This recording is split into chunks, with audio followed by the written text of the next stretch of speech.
परमात्मा प्रगट होया अपने शब्द विच, संसार प्रगट होया फिर शब्द तो। हर मनुख अपने बोल दे राही प्रगट होंदा है, शब्द दे राही प्रगट होंदा है। वेख के कुछ नहीं पता चलता। आप इतने सारे बैठे हो, गुस्ताखी माफ, वेखण नाल उम्र का पता चल जाएगा। ये बिरध है, ये जवान है, ये बच्चा है, उम्र के अंदाजे लग जाते। वेख के कपड़ियां का पता चलेगा पहने होया की है, वेख के रंग रूप का पता चलेगा, वेख के इतना पता चलेगा स्त्री है कि पुरुष है, बच्चा है कि जवान है, गोरा है, काला है, सांवरा है, कपड़े कैसे हैं, और कुछ भी नहीं पता चलेगा ये मनुख की है। ये मनुख की है, रजोगुणी है, तमोगुणी है, सतोगुणी है, शांतमयी है, क्रोधी है, धार्मिक है, अधार्मिक है, दुखी है, सुखी है, कुछ भी नहीं पता चलेगा।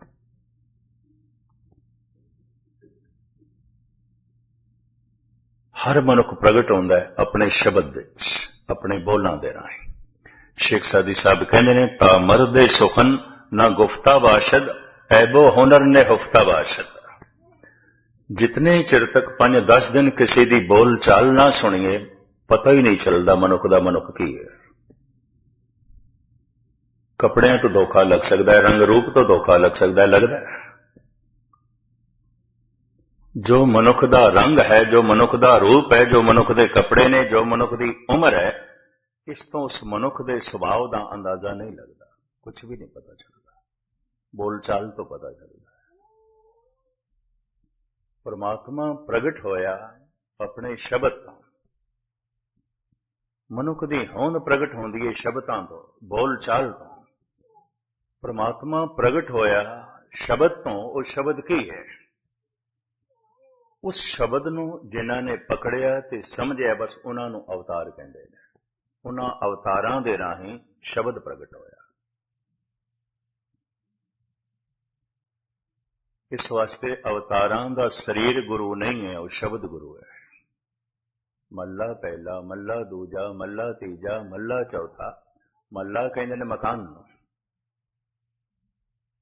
शब्द मकान बदलदा रहा। कि शब्द प्रगट होया पहले मकान विच, मल्ला पहला।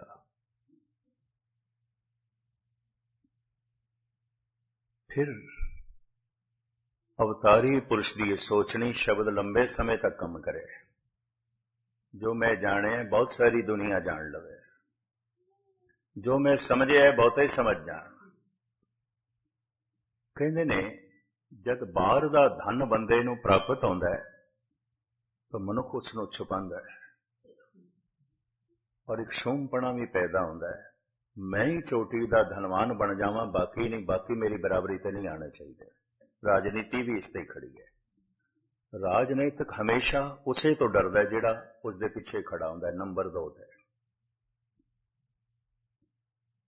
उसकी कोशिश होंदी है इसनूं ऐसा धक्का मारिए बहुत पीछे चला जाए, क्योंकि जिहड़ा मेरे पीछे खड़ा है, एक कदम इसने पुटिया तो मेरी बराबरी ते आ जाएगा, और एक कदम पुटिया तो अगे निकल जाएगा।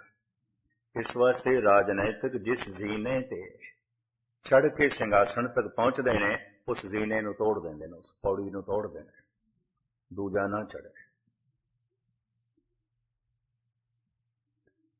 लेकिन जिस जीने ते चढ़ के एक अवतारी पुरुष परमात्मा तक पहुंचता है, उस जीने नूं संवारदा है, श्रृंगारदा है, ताकि होर भी पहुंचे, और भी पहुंचे। बस इन्नी होगी। जो मैं जाने सारा जगत जान लवे, नौखंड पृथ्वी का भ्रमण है गुरु नानक का। हैरानगी है, जो मैं जाने सारा संसार जान लवे। जो मैं रस माणे सारे ही रस मान लें, जो आनंद मेरे को है सारे ही मान लें। जगह जगह उस शब्द नूं सुणांदे रहे। तो शरीर ते समय का हिस्सा है, बिरद हो गया शरीर। मैं फिर अर्ज करा, तन चाहे अवतारां दा है, देवी देवतियां दा है, किसे दा भी है, तन नूं काल खा जाएगा। काल पाए ब्रह्मा बवदरा, काल पाए शिवजू अवतारा, काल पाए कर विसन प्रगासा, सकल काल का कियो तमाशा, ਸਮੇਂ ਦੇ ਜੋ ਕੁਝ ਬਣਿਆ ਮਿਟੇਗਾ। ਸਰੀਰ ਸਮੇਂ ਵਿੱਚ ਬਣਿਆ, ਕਾਲ ਵਿੱਚ ਬਣਿਆ। ਇਸ ਵਾਸਤੇ ਗੁਰੂ ਘਰ ਵਿੱਚ ਕਹਿ ਦਿੱਤਾ, ਸਰੀਰ ਗੁਰੂ ਨਹੀਂ ਹੈ ਤੇ ਮਿਟ ਜਾਂਦਾ ਹੈ। ਫਿਰ ਕੀ ਕਰੋਗੇ? ਫਿਰ ਕੀ ਕਰੋਗੇ?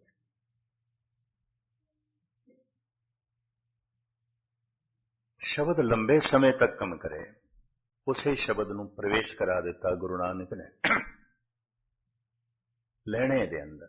ਉਹ ਧੰਨ ਗੁਰੂ ਅੰਗਦ ਦੇਵ ਜੀ, ਮਹੱਲਾ ਦੂਜਾ, ਮਕਾਨ ਦੂਜਾ। ਉਹ ਸ਼ਬਦ ਹੁਣ ਦੂਜੇ ਮਕਾਨ ਦੇ, ਤੀਜੇ ਮਕਾਨ ਦੇ, ਚੌਥੇ ਮਕਾਨ ਦੇ। ਜੋਤ 오ਹਾ ਜੁਗਤ ਸਹਿ ਕਾਇਆ, ਫੇਰ ਪਲਟ ਗਏ। ਸ੍ਰੀ ਕ੍ਰਿਸ਼ਨ ਪ੍ਰਗਟ ਹੋਏ ਗੀਤਾ ਦੇ ਰਾਹੀਂ। ਗੀਤਾ ਨੂੰ ਇੱਕ ਪਾਸੇ ਕਰ ਦੋ, ਕ੍ਰਿਸ਼ਨ ਦੀ ਹੋਂਦ ਨਹੀਂ ਪ੍ਰਗਟ ਹੋ ਸਕਦੀ ਗੁਸਤਾਖੀ ਨਾਲ। ਹਰ ਮਨੁੱਖ ਆਪਣੇ ਬੋਲ ਵਿੱਚ ਪ੍ਰਗਟ ਹੁੰਦਾ ਹੈ, ਪਰਮਾਤਮਾ ਤੱਕ ਬੋਲ ਵਿੱਚ ਪ੍ਰਗਟ ਹੋਇਆ ਸ਼ਬਦ ਦੇ।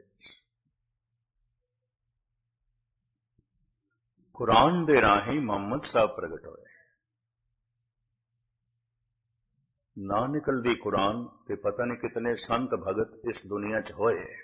ਹੋਰ ਕਹਤੇ ਤੁਧਨੂੰ ਗਾਵਨ ਸੇ ਮੈਂ ਚਿਤਨਾ ਆਵਨ, ਨਾਨਕ ਕਿਆ ਵਿਚਾਰੇ। हे ਪ੍ਰਭੂ, ਪਤਾ ਨਹੀਂ ਕਿਤਨਿਆਂ ਨੇ ਤੈਨੂੰ ਗਾਵਿਆ, ਤੇਰੇ ਨਾਲ ਜੁੜ ਗਏ, ਮੁਕਤ ਵੀ ਹੋਏ, ਪਰ ਉਹਨਾਂ ਦੇ ਕਦਮਾਂ ਦੇ ਨਿਸ਼ਾਨ ਜ਼ਮੀਨ ਤੇ ਨਹੀਂ ਬਣੇ, ਕੁਝ ਬੋਲੇ ਹੀ ਨਹੀਂ।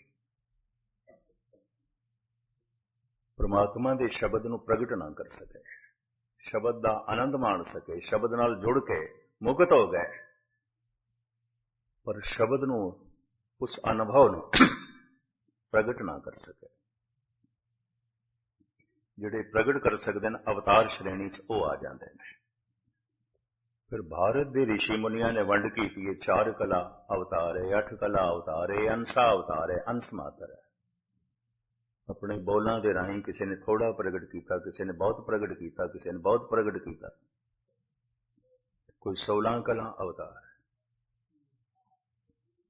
ਅਵਤਾਰ ਮੈਂ ਫਿਰ ਅਰਜ਼ ਕਰਾਂ, ਪਰਮਾਤਮਾ ਤੋਂ ਸ਼ਬਦ ਹੋਇਆ, ਸ਼ਬਦ ਤੋਂ ਸੰਸਾਰ ਹੋਇਆ। ਉਹ ਸ਼ਬਦ ਕੀ ਹੈ ਜਿਸ ਤੋਂ ਸੰਸਾਰ ਹੋਇਆ ਹੈ, ਸੰਸਾਰ ਆਇਆ ਹੈ।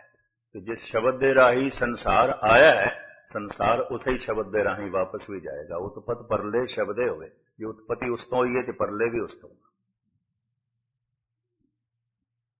ਜਿਸ ਦਰਵਾਜ਼ੇ ਦੇ ਰਾਹੀਂ ਤੁਸੀਂ ਗੁਰਦੁਆਰਾ ਸਾਹਿਬ ਦੇ ਅੰਦਰ ਆਏ ਹੋ, ਇਸੇ ਦਰਵਾਜ਼ੇ ਰਾਹੀਂ ਬਾਹਰ ਜਾਓਗੇ। ਔਰ ਕੀ?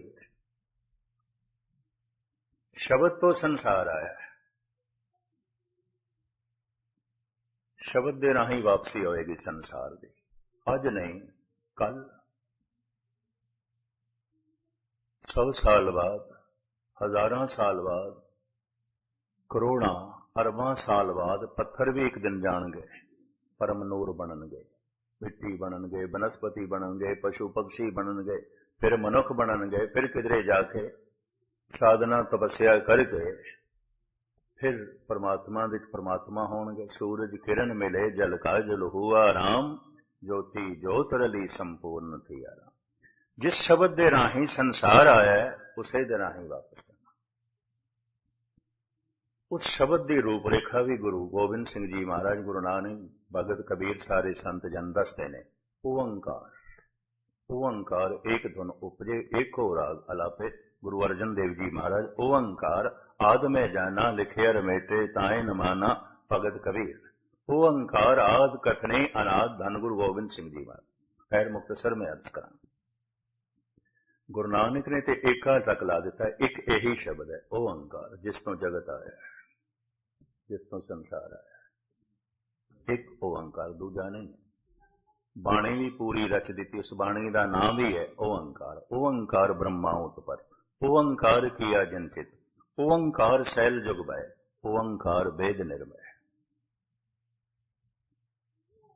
ਮਨੁੱਖ ਪ੍ਰਗਟ ਹੁੰਦਾ ਹੈ ਆਪਣੇ ਸ਼ਬਦਾਂ ਦੇ ਰਾਹੀਂ। ਪ੍ਰਮਾਤਮਾ ਪ੍ਰਗਟ ਹੋਇਆ ਹੈ ਆਪਣੇ ਸ਼ਬਦ ਦੇ ਰਾਹੀਂ।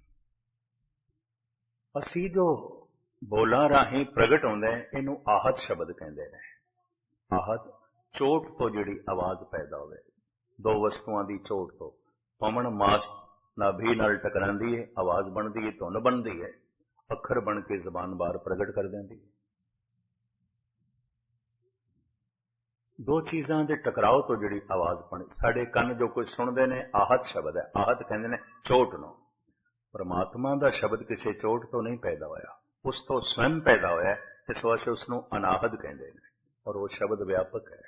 तेह लोकां में शब्द रविया है, आप गया मन माने। उस शब्द दे वो शब्द संगीतमई है, रागमई है। संगीत नूं गा के प्रगट कीता संगीतकारां ने वख-वख साजां दे राहें। और ये साज सारे दे सारे पंज श्रेणियां विच आ जांदे ने, पंज तरह दे, तत, वित, घण, नाद, सुगर।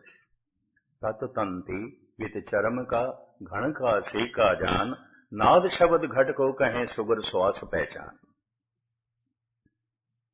तंती साज सितार है, दिलरुबा है, बीना है। उंगलियां दे टकराव तो, लोहे दे टुकड़े दे टकराव तो धुन पैदा होती है। वित चमड़े दे मड़े हुए साज। फिर छेणे, धातुआं नाल धातुआं टकरान, पित्तल नाल पित्तल, सोने नाल सोना, चांदी नाल चांदी। धातुआं दे टकराव तो जिहड़ी आवाज़ पैदा होती है। घड़े दे उत्ते थाप मारीए जिहड़ी आवाज़ पैदा होती है, उहनूं नाद शब्द कहंदे ने। शहनाई है, मुरली है, हारमोनीयम है या मनुख है, ये पवन के टकराव तो आवाज पैदा होती है, सुगर शब्द करके कहते हैं। तत तंती इत चरम का, घण का सी का जान, नाद शब्द सब घट को कहे, सुगर श्वास पहचान। ये पंज तरह के शब्द ने, वो जिहड़ा ओंकार की धुन प्रगट हुई, उहदे विच इन्हां सारे साजां की आवाज से संगीतमई, रागमई।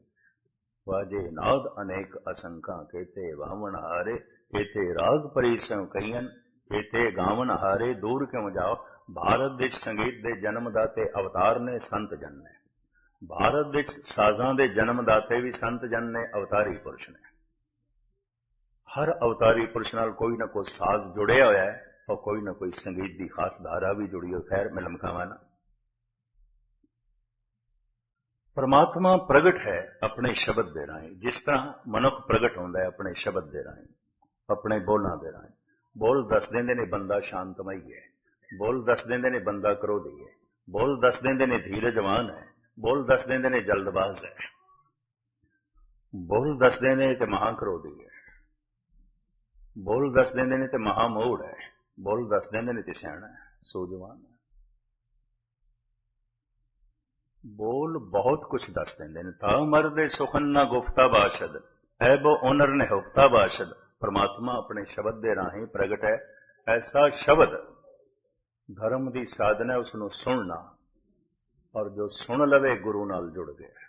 बस इन्नी गल है। सो गुरु करो जे बहुर न करना, भगत कबीर। सो गुरु करो जे बहुर न करना, ऐसे मरो जे बहुर न मरना। कहो कबीर मैं सो गुर पाया, जाका नाम विवेको। सारा ज्ञान सारा अनुभव उसे शब्द विच है। सिर्फ सुरत का शब्द नाल जुड़ना है, अनुभव प्रकाश हो जाता है। मनुख ने सिर्फ गुरु तक पहुंचना है, परमात्मा तक नहीं फिर ना पहुंच सकता है। शब्द ने परमात्मा विच लीन कर देना है। मनुख की मेहनत, मनुख की तपस्या, मनुख की साधना शब्द तक पहुंचना। अलापे शब्द नूं, गावे शब्द नूं। गुरु तेग बहादुर साहब जी महाराज ते कहंदे ने, जिन्हां जिन्हां बोलां विच परमात्मा दे गुण झलकदे पैन, दया है, बैराग है, समदृष्टि है, प्रेम है, निर्वैरता है, निर्भयता है, ऐसे ऐसे शब्दां नूं गाना, परमात्मा दे गुणां नूं अपने जीवन विच प्रगट करना है। और जो नहीं गांदा, साहब कहंदे ने, गुण गोबिंद गायो नहीं, जन्म अकारत कीन, कहो नानक हर भज मना, जे बिद जल को मीन। तो मैं मुख्तसर करा, समाप्ति करा, क्योंकि गुरमुख प्यारे ने, जथे ने एक शब्द भी पढ़ना। परमात्मा प्रगट है अपने शब्द दे राहें। मनुख प्रगट होंदा है अपने शब्द दे राहें। परमात्मा दे अखरी अर्थ ने प्रकाश, जो प्रकाश दे रूप दे परमात्मा है, वही शब्द दे रूप गुरु है। और जो शब्द दे रूप दे गुरु है, वही प्रकाश दे रूप दे परमात्मा है। और जो शब्द नूं प्रगट कर देवे, उसनूं अवतार कह दिंदे। गीता दे राहें परमात्मा का ज्ञान प्रगट होया तो कृष्ण अवतार श्रेणी च आ गए। कुरान दे राही खुदा का ज्ञान प्रगट होया, इन्हां बोलों दे राही वो आवाज प्रगट होई तो मोहम्मद साहब पैगंबर बन गए, अवतार श्रेणी च आ गए धन गुरु नानक देव जी महाराज। प्रभु दे बोल खसम दे बोल प्रगट होए। कदों प्रगट होते हैं? जब मनुख का अपना मन चुप हो जाए तो परमात्मा दे बोल सुनाई देंदे ने। जिन्हों सुनाई देन लग पैन संत है, भगत है, पर जिहड़ा सुन के प्रगट भी कर सके उन्होंने अवतार कहते, उन्होंने पैगंबर कहते, कोई अवतारी पुरुष।